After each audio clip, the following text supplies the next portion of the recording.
Según la Organización Mundial de la Salud, solo 3 de cada 10 mujeres denuncia la agresión por parte de sus respectivas parejas. Lanzaron una campaña precisamente intentando erradicar la violencia, sobre todo en los noviazgos jóvenes.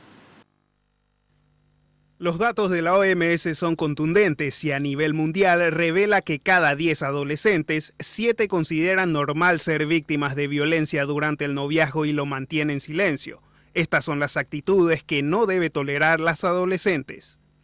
Uno puede ver un puño cerrado y no le dice nada, pero ese puño cerrado tiene una connotación muy fuerte y eso yo quiero que sepan, ¿no? Que hoy empieza como un puño cerrado, mañana empieza como un empujón, pasado viene con el golpe.